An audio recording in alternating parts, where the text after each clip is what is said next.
Okay, hi, Mark here, whatever.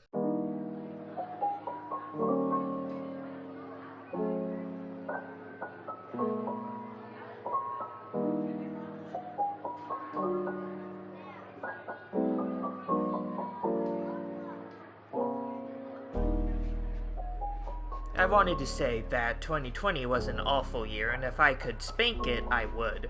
But it was a pretty good year for Best Pictures, all considering. I mean, it's not like the vast majority of nominees were actually released in 2021 or anything. Okay, but in all seriousness, there are some really cool things happening to cinematic entertainment right now. I think the prominence of streaming is democratizing the kind of entertainment that is getting talked about. Take animation, for instance. As a medium, animation is notorious for having the conversation dominated solely by big studios. But now, a creative art housey film such as Wolfwalkers is being talked about in the same breadth as Pixar's Soul.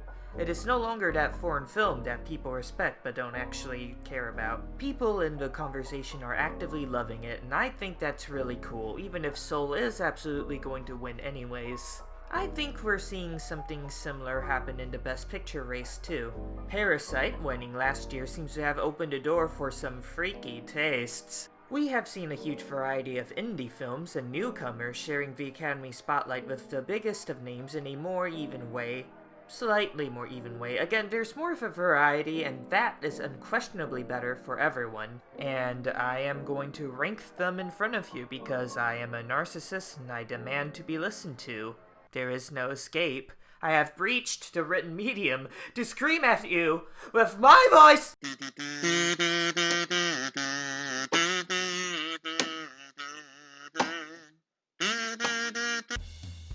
Okay, so I put The Trial of the Chicago 7 on number 8. Chicago 7, number 8. Because I don't believe in numbers. Aaron Sorkin might be the closest thing Hollywood has to a superstar screenwriter. Sorkin is perhaps the only screenwriter who people seem to actually recognize sometimes. He is the only screenwriter I know whose contributions are discussed right alongside the director and leading actors. He might be the only screenwriter to be on demand enough to have his own masterclass. Hashtag not sponsored. But I can be. Damn it, how could this have happened?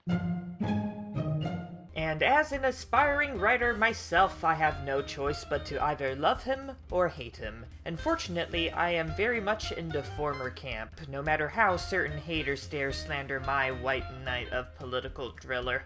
Consequently, I loved his most recent movie, The Trial of the Chicago 7. I'm still putting it on the bottom though. Damn it, how could This movie is an acquired taste, and your enjoyment will depend widely on whether or not you like Sorkin, or court dramas, or dialogue-dense flicks, or Sorkin. But Chicago 7 does more than just talk at you for 2 hours. Sure, the filmmaking itself doesn't stand out too much compared to some of these other picks, and I think it loses a bit of staying power as a result of that. Chicago 7 lacks the lavish style of Promising Young Woman and Mank, or the meticulous craftsmanship of Sound of Metal or Nomadland. Yet, I think there is just enough cinema magic here to elevate the script while not distracting from its best qualities.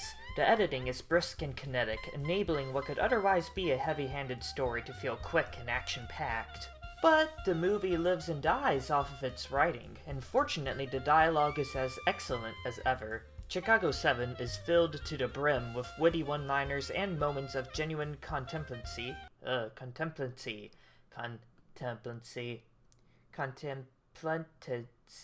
that captures the beating heart of a radical era, resulting in the most fun, but definitely least ambitious pick of the Best Picture bundle. It isn't the best movie of the year, it isn't even the best Fred Hampton movie of the year, and though Chicago 7 isn't my least favorite Best Picture nominee of this year, yeah, even I can admit that it is probably the worst. It is the only film here that seems to have depreciating value for me.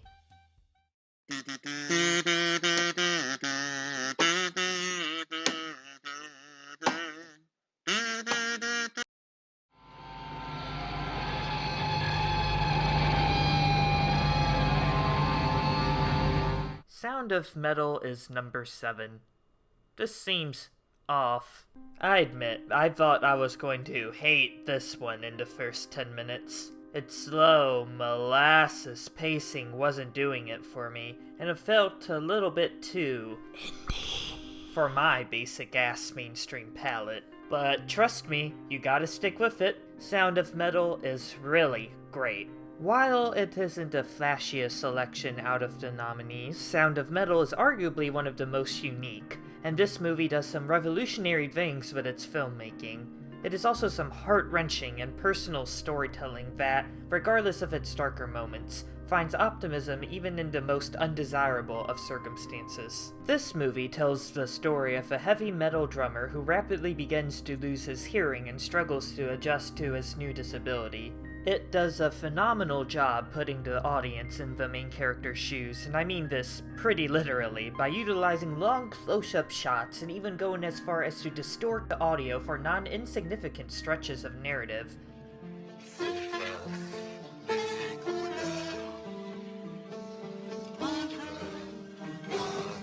It masterfully captures the sort of claustrophobia of his very precise situation. It is legitimately disorienting at times, but gosh dang doodly is it effective. Sound of Metal takes its time telling its story. We follow Ruben through all the mundanity of life, and at first, I didn't get it. I didn't think it was necessary. Why do we have to watch him make a breakfast movie? It doesn't even look like a good breakfast movie. Ugh, health freaks. It's green. Ew. But this is far from wasted time. We can think of it more as investments, because later, when it cuts to him going through his morning routine again, this time with his loss of hearing, we suddenly can't hear the blender, or hear the music he is supposed to be playing or listening to. He's lost all of the little details of life, and by setting the seeds of these little details early on, this movie gives us that much more to later take away later. Ugh, I said later twice. The slowness is an asset. Though it is slow. Probably because of that, I've had very little to no desire to re-watch Sound of Metal, but different art strives to do different things, and Sound of Metal is art, and a definite recommendation.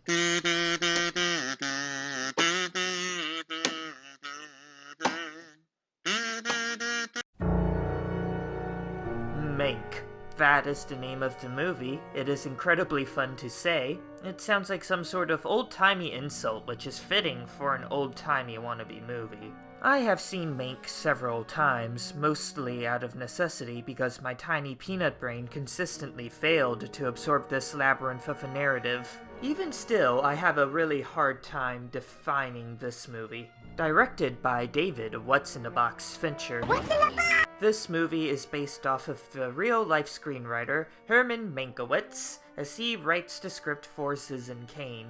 Mank is simultaneously a homage to the glory days of Hollywood, and it is the industry's most venomous critic. It is an origin story for potentially the greatest movie ever made, and a whole lot of people seem to really want it to fail this year, oh my god. Okay, want it to fail is kind of strong. But it is the black sheep of the bundle, and it isn't as though I don't get it. I didn't rank it all that high either. Maybe Mank is the kind of movie that is easy to root against. It can be really hard to follow on first viewing, and I personally did not really come to appreciate it until my second or third. It is Oscar baity, black and white, starring a famous Hollywood guy about Hollywood. There hardly seems to be a film more factually tailored to tickle the ivories of the Academy. Donate to Australia, have a great time, get drunk, take your drugs.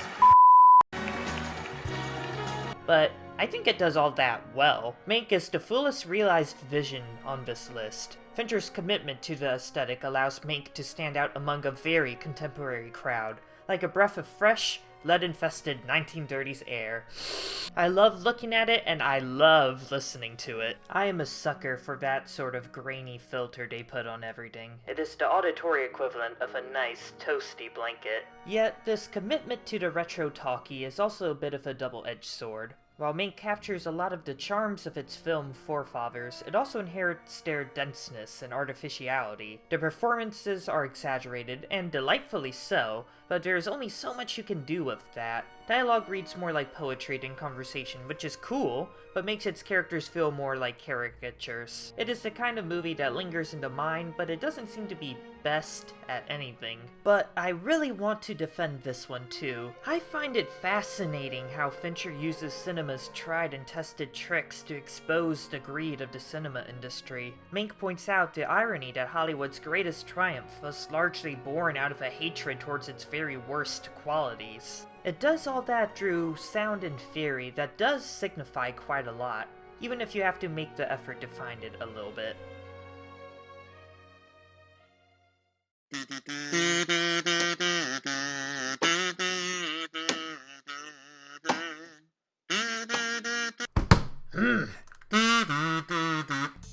Okay, Promising Young Woman is easily the toughest movie on this list to talk about, and it isn't necessarily because it grapples with the highly sensitive subject material, but because I keep changing my mind about it. It has extraordinary highs, but it is undeniably very flawed. I'll come right out and say it. I don't think the dialogue is great. Promising Young Woman is meant to be a dark comedy, and though it can occasionally be charming, it isn't really funny.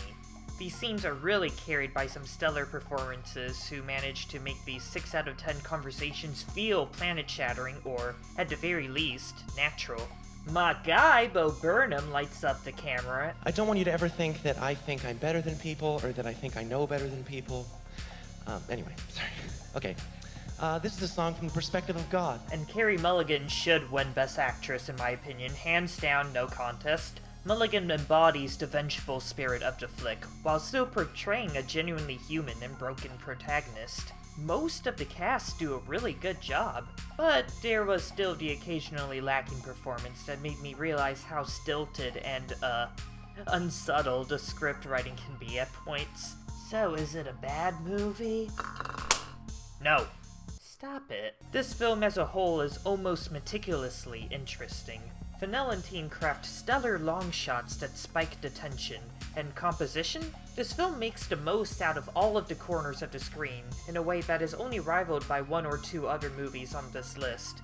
Oh, and don't even get me started on color. The crew knows color and commands its hues in an eye-catching and poignant way, even in scenes that could otherwise be hella mundane. I think half of my top 10 shots and sequences of this past year come from this movie alone, and there's not a single dull moment visually and narratively speaking. While I criticized the dialogue, I will wholeheartedly defend the story. The ending is divisive, to say the least. I won't spoil anything, but some have accused it of being shocking for shocker's sake, but shocker, I don't.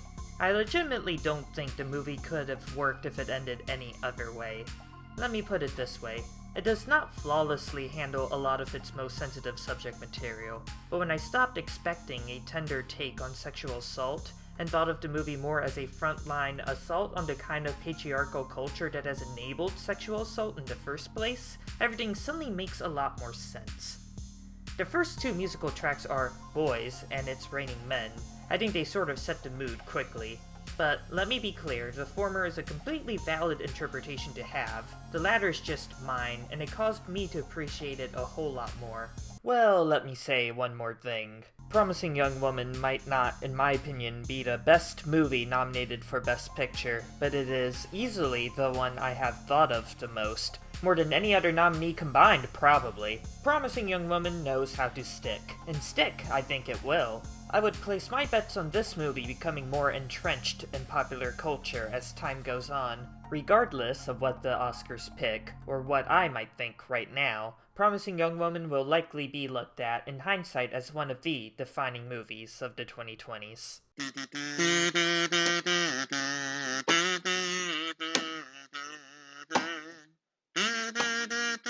Crikey. Whoa, Nelly. Do you hear that? Are those bees?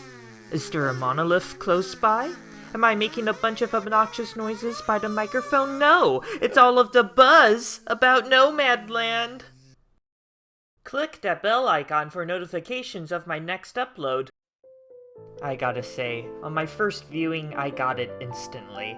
This film is well worth your time, not only because it is currently the frontrunner to win Best Picture, and not only because Chloe Zhao is eating up Best Director awards like Pac-Man pellets, and not only because it is a great and visually stunning movie, but because Nomadland is easily the most unique inclusion on this list. I have genuinely never seen any other film like this one. It is kind of weird. There is no conventional story to follow here, or, at the very least, not one all that worth writing home about. We follow protagonist Fern, a woman who lives in her van and lives her life traveling from place to place as a modern-day nomad, and taking on odd jobs along the way, but the story isn't the point here. Some have called Nomadland a vibe movie, but that doesn't seem to fully capture the significance of it. If I just wanted vibes, I would put on one of those lo-fi hip-hop radio streams to relax and study to. You don't feel from the story, which doesn't aim to be all that emotional in of itself. You feel instead by sharing the same space with this character and taking in these real majesties. You feel by living a sliver of this life for yourself, and I will reiterate, this movie makes you feel. However, Nomadland resembles something special from a meta perspective too. This movie exists in a zone of its own between fiction and documentary. Our protagonist, Fern, is fictional, and so is her sort of not really love interest, Dave, who is a sweetheart and nobody is allowed to hurt him. My main man, Dave! But nearly all of the other characters Fern encounters along the way are not professional actors, but real-life nomads, or real-life Amazon employees, or real-life activists, who are then recruited to act as themselves. Chloe Zhao and Frances McDormand incorporated the stories of actual people into the narrative, and that is really cool. The artists behind Nomadland, in the spirit of their protagonist Fern and the nomads that have influenced this story, have paved their own paths and explored new, uncharted terrains of cinema, and I would really like to see where the road goes from here. Old world is getting to me. There's just no trust, no integrity. So I loaded up the kids, took my wife by the arm, and I moved on out to a Colorado farm.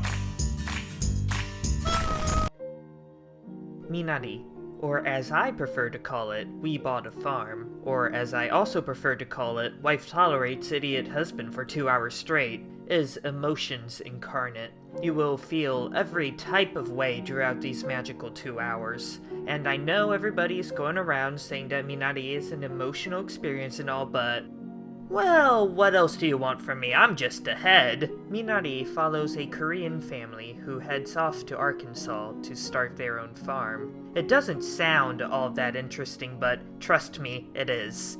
This movie is primarily a character study, but of a full family who struggles to stay together throughout hard times. The movie is supported by the best ensemble cast of the year, which includes the adorable Alan Kim as the young son David, Walking Dead's Steven Yeun as the dad,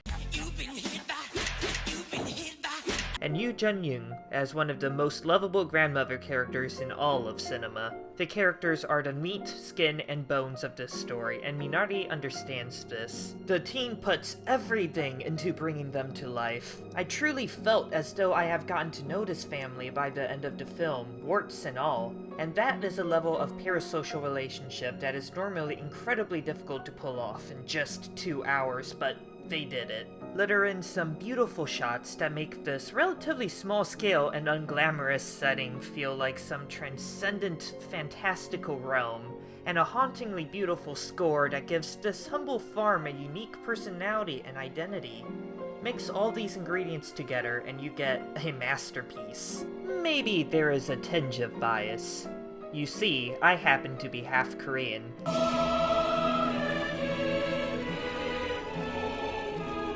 And there is something about seeing people speak this language in the country I grew up in, and hearing this kid call his grandmother Harmony, and seeing the mom clean earwax out of his ear just brings me back to simpler days. But I also believe that good art is for everyone, and I am confident that, no matter your background, this movie will touch you too.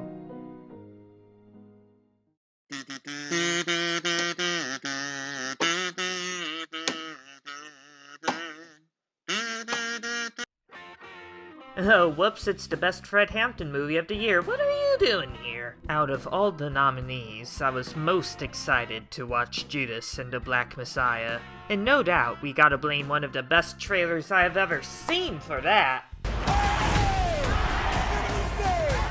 And, of course, the movie proper did not disappoint. Judas is an exhilarating sort of half biopic, half thriller based off of the real-life assassination of Black Panther chairman Fred Hampton, who would soon be killed by the FBI. The movie primarily follows the informant who made this possible. Judas could have easily taken the tried and tested yellow brick road of biopics past. We could have had a film in the mold of Bohemian Rhapsody, Judy, Selma, or Harriet, and it probably would have been called Hampton or something. Heck, it might have even been good. But we've seen the stuff before, and even the best traditional biopic in the world seems fated to be just a little boring. So instead, director Shaka King treats Judas and the Black Messiah like a genre film, taking inspiration from action and gangster flicks to tell his story. This already larger-than-life story is imbued with heart-pounding kineticism and Shakespearean tragedy alike. Look, I like genre-blurring transcendent experiences as much as the next guy. I'm ready to ascend. But I also like explosions. But just in general, the camera work is also consistently striking, especially in the way they use lighting. And God, they know how to shoot a car. That's a sexy car. I see elephants in the room, and I gotta address them. Daniel Kaluuya gives the best performance of the year as Fred Hampton. And let me say that again. Best performance. This dude knows what he is doing. He immediately takes the steering wheel in every scene he is in. Kaluuya nails the oratory bombast that made Hampton a historical icon, but also the quiet moments that make Hampton a real, breathing person. I have watched this movie 2 or 3 times, and each time I could not help but play some of his speeches on loop. If this building caught fire right now, what would y'all worry about, huh? Water and escape. If somebody would have asked you, what's your culture during this fire, brother? Water. That's my culture. Well, how about your politics? Water and escape. I cannot believe that this is only the second film Shaka King had ever directed, the first being... Newlyweds? Judas is already phenomenal filmmaking, but I cannot help but think that this is going to get outshined by King's future work. He seems to still be developing his style, and somehow, I get the impression that even Judas is yet to fully live up to his vision.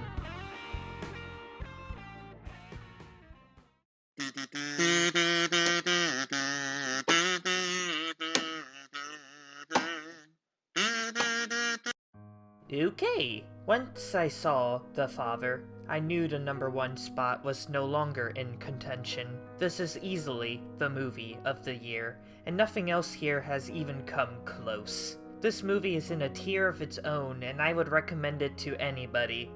Almost anybody. Nearly almost anybody. Look, The Father is emotionally devastating. It captures the traumatic concepts and experiences that come associated with dementia and Alzheimer's, and the helplessness of losing your memory, of losing your sense of self with age. These are heavy concepts, but the film does not get credit just for that. The Father handles these tragedies respectfully and artistically. This movie differentiates itself from other dementia movies by conveying these experiences from the victim's perspective. As Anthony Hopkins' character loses his grip on reality, reality literally bends in the film. Timelines get scrambled, sound into fairy style. It is nearly impossible to tell at points what is real and what is fake. We are often just as confused as our titular father. Like Sound of Metal, this movie manages to put us in the shoes of somebody suffering through some specific and devastating experience. Though unlike Sound of Metal, The Father retains a consistent sense of suspense. making rewatchability all but inevitable once your curiosity overwhelms you, and once you manage to pick up all of the pieces of your shattered heart. Each scene works as a slow but suspenseful build-up towards a devastating and shocking truth, and the crew is not afraid to go meta. I cannot say more about this movie without giving perhaps too much away, but I can assure you that The Father is more than capable of speaking for itself. It is only 90 minutes long, and it is worth every single one of them. I believe this is what film, as a medium, is meant to do.